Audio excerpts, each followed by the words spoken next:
Les platinoïdes sont des métaux aux caractéristiques physico-chimiques proches de celles du platine et font partie de notre vie, mais ils présentent des inconvénients car leur production pose des problèmes, notamment environnementaux.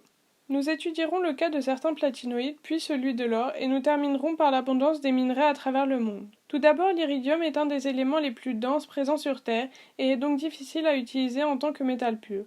Il est très peu soluble dans les solutions acides et nécessite des conditions spécifiques, notamment de haute température, pour sa solubilité.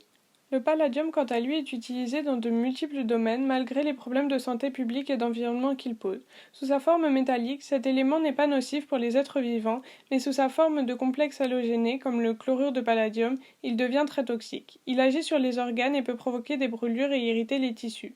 Enfin, de même que le palladium, le platine est peu dangereux sous forme métallique, mais le devient sous forme de sel, comme le hexachloroplatinate de potassium. Ce métal est aussi utilisé en chimiothérapie, provoquant de nombreux effets secondaires. Voyons maintenant le cas de l'or. Nous prendrons l'exemple du cas des mines d'or de Salsigne. Entre 1894 et 2004, ces mines ont produit 120 tonnes d'or, ce qui en faisait le poumon économique de la région, et plus largement le plus gros site producteur d'or de toute l'Europe du XXe siècle. Le procédé pour en obtenir était un procédé de cyanuration. Les roches étaient extraites, broyées et plongées dans de l'eau remplie d'ions cyanure. Les ions de l'or contenus dans ces roches précipitaient pour donner des complexes, puis après séparation et électrolyse, on obtenait de l'or métallique solide. On obtient cependant énormément d'arsenic comme déchet indésirable avec cette technique. L'arsenic est un métal présent principalement dans de l'eau, inodore et sans goût, et sa forme inorganique est très toxique pour le corps humain. Toute cette production a engendré d'énormes pollutions des eaux, dont de fortes pluies qui ont fait remonter l'arsenic des réserves de déchets toxiques et qui ont pollué les cours d'eau environnants.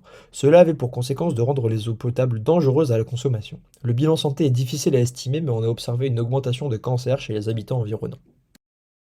Les platinoïdes sont retrouvés en très petite quantité dans la croûte terrestre, ce qui les rend très rares.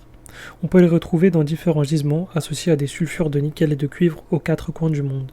Il faut en général extraire de 8 à 16 tonnes de minerais pour extraire une once, soit 31 grammes de platinoïdes, ce qui fait d'eux des métaux très rares et très coûteux.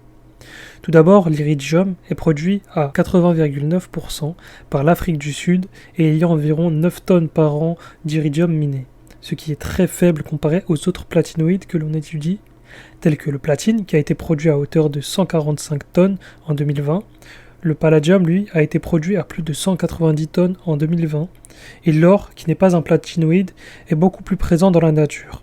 La Chine, la Russie et l'Australie ont miné plus de 300 tonnes d'or en 2020. Ces métaux sont certes utiles, mais sont épuisables dans le temps et très rapidement.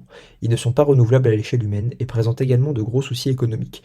Étant donné que la Russie, par exemple, est exportateur de beaucoup de platinoïdes, sa position conflictuelle avec la plupart du globe fait exploser les prix des métaux et les rendre plus difficiles d'accès.